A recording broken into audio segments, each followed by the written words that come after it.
Good evening. So ఈరోజు సూర్యాపేట జిల్లా Kodad sub division Mellacheruvu police station పరిధిలో నమోదైనటువంటి క్రైమ్ నెంబర్ 184/2025 కేసులో ఈరోజు 8 మంది నేరస్తులు సీఎం రిలీఫ్ ఫండ్ చెక్కుల ని స్కామ్ చేసి అసలైన బాధితులకు అందకుండా ఫేక్ బాధితులను క్రియేట్ చేసి ఆ ఫేక్ బాధితుల నుండి డబ్బును డ్రా చేసుకొని మోసగించినటువంటి ముఠాని ఈరోజు అరెస్ట్ చేసి మనం జ్యుడిషియల్ రిమాండ్కు తరలించడం జరుగుతుంది. వివరాల్లోకి వెళ్తే సూర్యాపేట జిల్లా కోదాడ సబ్ డివిజన్ పరిధిలోని మేలచెరువు పోలీస్ స్టేషన్ పరిధిలో మనకు ఒక ఫిర్యాదు రావడం జరిగింది. ఆ ఫిర్యాదుదారుడు గతంలో చాలా పేదవాడయి ఉండి అతను పక్షవాతానికి గురైనటువంటి ట్రీట్మెంట్లో అప్పుడున్నటువంటి హుజూర్ నగర్ ఎమ్మెల్యే సైదిరెడ్డి గారి రెఫరెన్స్ ద్వారా సీఎం రిలీఫ్ ఫండ్కి అప్లై చేసుకోవడం జరిగింది. ఆ సీఎం రిలీఫ్ ఫండ్కి అప్లై చేసుకున్నటువంటి చెక్కుని తర్వాత శాంక్షన్ అయినటువంటి చెక్కును ఏదైతే ఉందో అది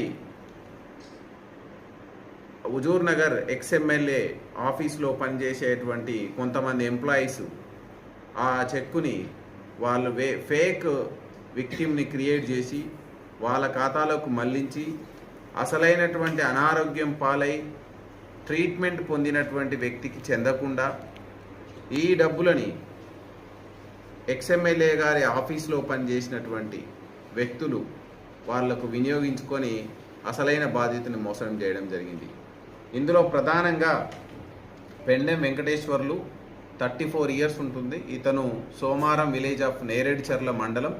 ఇతను ఎక్స్ఎమ్మెల్యే హుజూర్ నగర్ ఆఫీస్లో డేటా ఎంట్రీ ఆపరేటర్గా కంప్యూటర్ ఆపరేటర్గా పనిచేస్తూ ఉన్నాడు.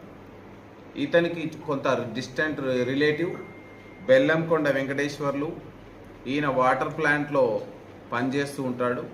ఇతను A1 పెండెం వెంకటేశ్వర్లకి ఫేక్ విక్టిమ్స్ని ఎక్కడెక్కడైతే ఉన్నారో ఇందులో ఎట్లా ఉంటుందంటే సర్నేమ్లో ఉన్న ఇనిషియల్ మనకు చెక్ మీద ఇనిషియల్ పేరు మీద రావడం జరుగుతుంది.